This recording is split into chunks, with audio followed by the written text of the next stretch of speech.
बिस्मिल्लाहिर्रहमानिर्रहीम अस्सलामुअलैकुम वरहमतुल्लाहि वबरकातुहू। हम लोग अपने जो केमिस्ट्री का सिलसिला शुरू किया हुआ है उसके ये आज पांचवा चैप्टर हम शुरू करने जा रहे हैं और इसके भी वही तरतीब है कि दो ही हिस्से होंगे। पहले हिस्से में इसके शॉर्ट क्वेश्चन करेंगे जो कि बड़ी इजी हैं और किताब के ऊपर से हैं, और दूसरे हिस्से में जो है वो काफ़ी बड़ा हिस्सा है जिसमें पहले तो जो लॉन्ग क्वेश्चंस हैं वो करेंगे और उसके बाद जो उसके काफ़ी ज़्यादा न्यूमेरिकल्स हैं वो भी करेंगे। चैप्टर का नाम है मादे की तबीयत, the physical states of matter.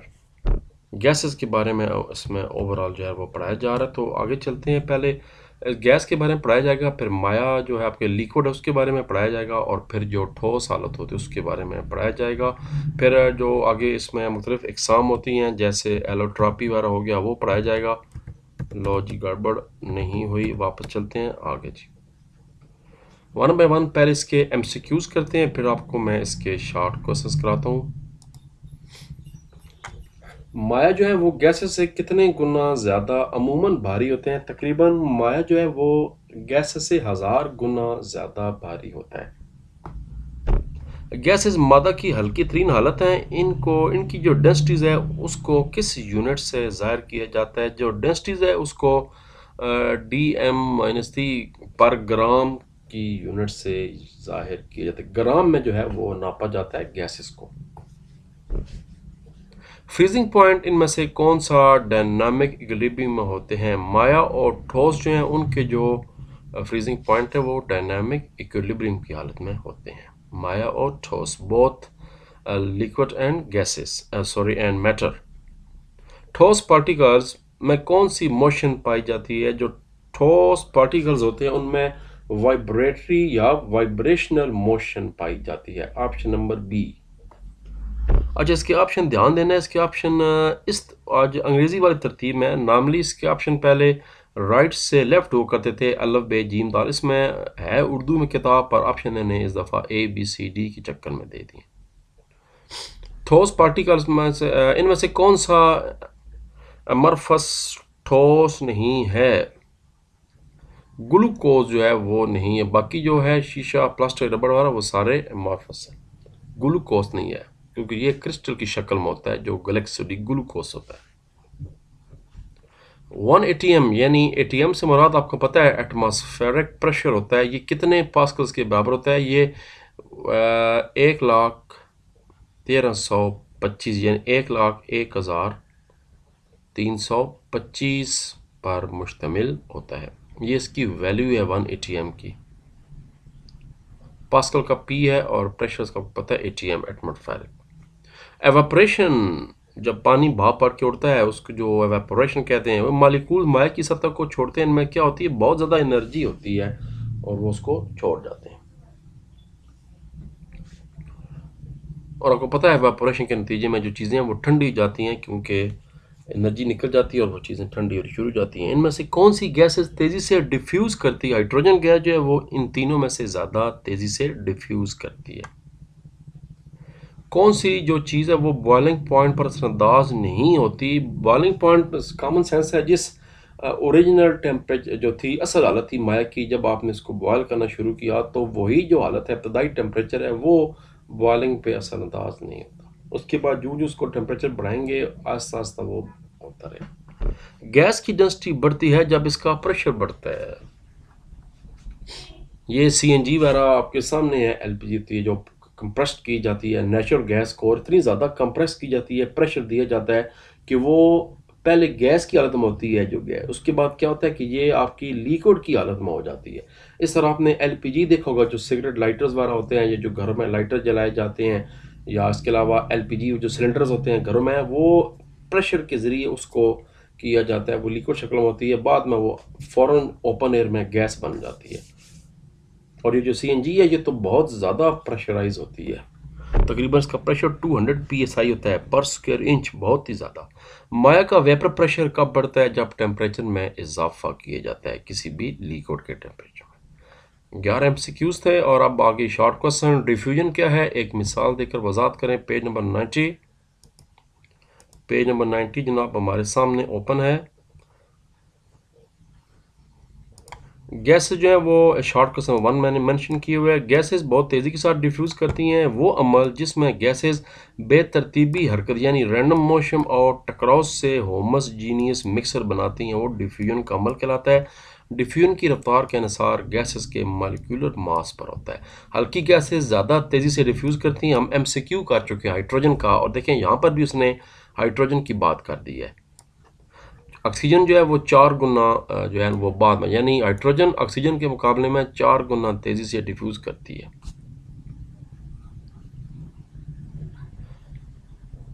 Extra short question इसी के साथ आ सकता है बोर्ड में, जो कि एक्सरसाइज में नहीं है मगर एक्स्ट्रा शॉर्ट है। फ्यूजन क्या होती है? गैस मॉलिक्यूल का एक बारीक सुराख से कम प्रेशर जगह से जब होता है तो वो इन्फ्यूजन का, जब किसी चीज़ में सुराख हो जाए जैसे टायर है कोई और चीज़ है, तेज़ी के साथ गैस बाहर निकलेगी, उसको फ्यूजन कहते हैं। वही एग्जांपल आ गई। मिसाल के तौर पर जब एक टायर पंक्चर होता है तो उसमें से सारी हवा फ्यूज़ हो जाती है। इसका इन्हिसार मॉलिक्यूलर मास पर होता है। हल्की गैसें इन्फ्यूजन का अमल भारी गैस निस्बत, यानी डिफ्यूजन भी हल्की गैसों की तेज़ होती है और फ्यूजन भी हल्की गैसों की तेज़ होती है। एक शॉट और एक एक्स्ट्रा शॉट हो गया। स्टैंडर्ड एटमॉस्फेरिक प्रेशर की तारीफ करें, इसका यूनिट क्या है और इसके पास्कल में कैसे तब्दील किया जा सकता है। बड़ा ही ज़बरदस्त तरीन सवाल है, पेज नंबर 91।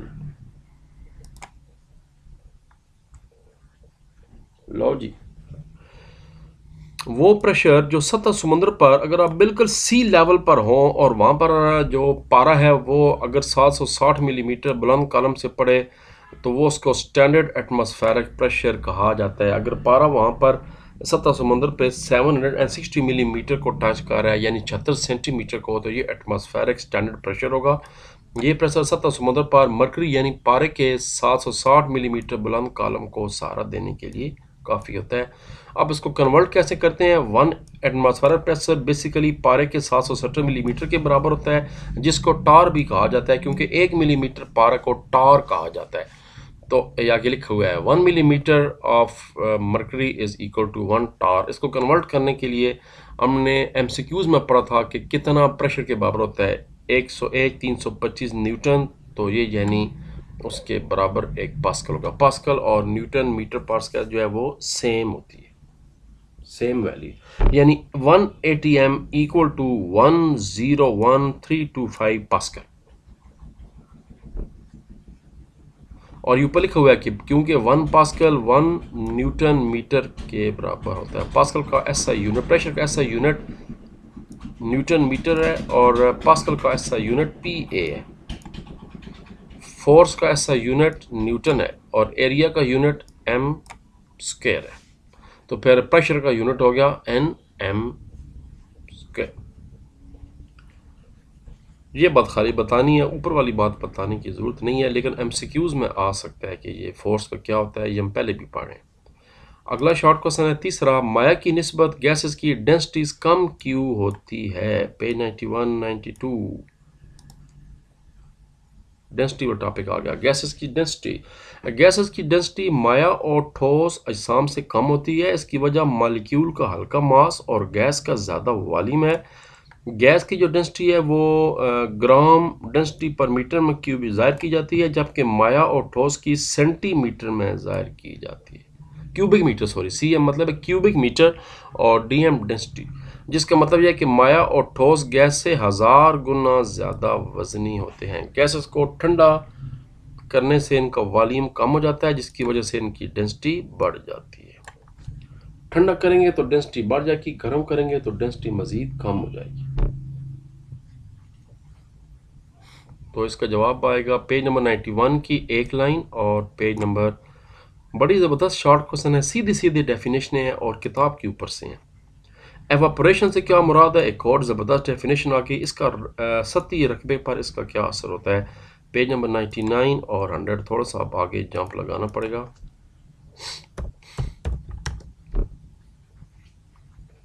99 आ गई, दो जगह पे इसका जवाब है, पहले 99 है और उसके बाद इसका दूसरा हिस्सा कि इसका असर क्या होता है सतही रकबे पे, क्योंकि सवाल के दो हिस्से हैं। तो पहले डेफिनेशन आ जाएं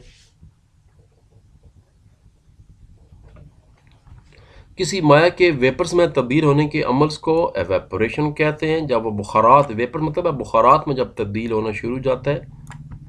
आप पेट्रोल लेकर आएँ, गैसोलीन जिसको कहते हैं, आप अपने हाथ पे डालें या किसी और चीज़ पे डालेंगे, आप देखेंगे बड़ा तेज़ी के साथ वेपराइज़ हो रहा है, बाकायदा महसूस हो रहा है और आपका हाथ में ठंड होनी महसूस होनी शुरू हो जाती है, बहुत तेज़ी वेपराइज़ होता है।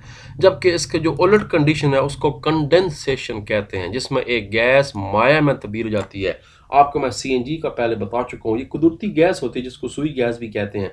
इसको इंतहाई ज़्यादा प्रेशर पे जनाब दबाया जाता है और वो ठंडी होकर आहिस्ता आहिस्ता माया में तब्दील हो जाती है। एवापोरेशन एक एंडोथर्मिक अमल है, जिसका मतलब है इसमें अमल में हरारत जज़ब होती है। एवापोरेशन। अब इसी सवाल का दूसरा ऐसा था कि सतही रकबे पर इसका क्या असर पड़ता है, जहाँ पर ये मौजूद होती है क्या असर होगा। एवापोरेशन एक सतही अमल है, जितना सतही रकबा ज़्यादा होगा एवापोरेशन का अमल इतना ही तेज़ होगा। यानी अगर आपने चाय को जल्दी ठंडा करना है तो चौड़ी पिरच में इस्तेमाल करें, वही चाय अगर प्याली में पड़ेगी तो इतना जल्दी ठंडी नहीं होगी। वाह जी वाह। और अगर वही किसी बाल्टी में डाल दें चाय के कप को तो और ज़्यादा ठंडी हो जाएगी। एक बड़ी बड़ी वो तरामी होती हैं कपड़े धोने वाली, वहाँ डाल दें, या वो जो जिसमें मिस्री मसाला रखते हैं। अब आप कहेंगे बौसाद जी कहाँ पर चाय तो कहाँ पर वो बड़ी तरामी, बहरहाल जो भी है मैं आपको एग्जांपल दे रहा हूँ कि मिनट में ठंडी हो जाएगी। कप की छोटी सतही रकबे की निस्बत पिरिच के बड़े सतही रकबे में ज़्यादा वेपर्स बनते हैं। बड़ी ज़बरदस्त गाल की है भाई, इसने बात की है।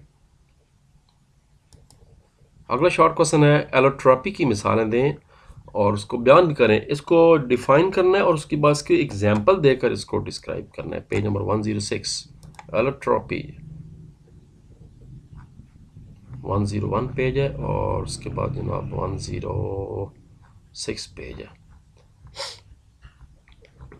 लो जी 106 पेज। एलोट्रॉपी किसी एलिमेंट का एक ही फिजिकल स्टेट यानी तभी हालत में कई शक्लों में पाया जाना एलोट्रॉपी कहलाता है। किसी एलिमेंट की दो या दो से ज़्यादा इकसाम में मौजूदगी जिनमें एटम की तादाद मुख्तलिफ हो, जैसा कि ऑक्सीजन के एलोट्रॉपिक ऑक्सीजन जो है वो O2 है और जो ओजोन है वो O3 है। ये एलोट्रॉपिक एग्जाम्पल है। इसके अलावा क्रिस्टल में दो या दो से ज़्यादा एटम या मालिक्यूल की मुख्तलिफ तरतीब की वजह से, जैसे सल्फर का क्रिस्टल S8 है और इसके भी मुख्तलिफ एलोट्रॉपी का मुजाहरा करती है। ऑक्सीजन और सल्फर दो एग्जाम्पलें बड़ी होती हैं, 2 नंबर का सवाल आता है।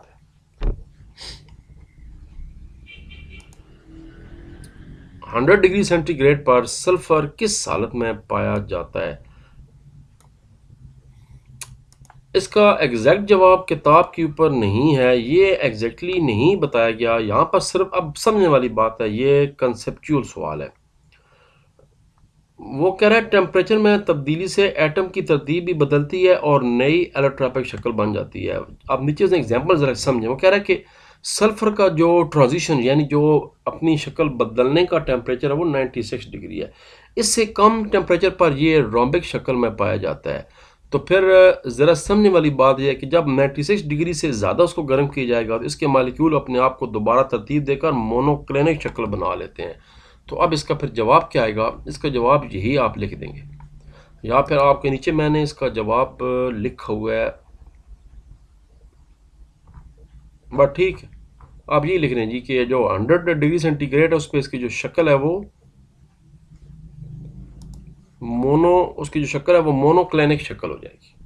यानी कि सल्फर 96 डिग्री और उससे ऊपर जो है वो शक्ल बदला लेती है और मोनोक्लिनिक शक्ल में आ जाती है, जबकि 96 डिग्री से अगर कम हो तो फिर ये जनाब सल्फर जो है वो रोम्बिक शक्ल में पाया जाता है। तो 100 मतलब है सिर्फ ये चेक करने के लिए था कि क्या समझ आई है बच्चों को या नहीं आई। अगला टॉपिक, किसी माया की, अच्छा ये सल्फर की बात हो रही है तो फिर फास्फोरस का भी सवाल आ सकता है एक्स्ट्रा। फास्फोरस का ये होता है कि अगर फास्फोरस को 250 डिग्री सेंटीग्रेड तक गर्म की जाए तो वो सुर्ख फास्फोरस में कन्वर्ट हो जाता है। अगर सुरमई अगर जो आपकी एसन होती है इसको अगर 13.2 डिग्री सेंटीग्रेड पे ऊपर गर्म की जाए तो वो वाइट हो जाती है, उसको जो कलर है।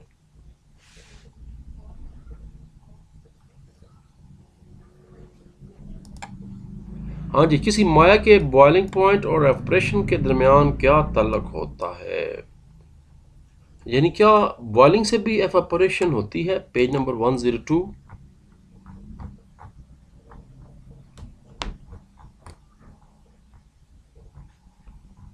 रिजल्ट भी है परसों फर्स्ट ईयर का, अल्लाह ताला खैर करे। Page number,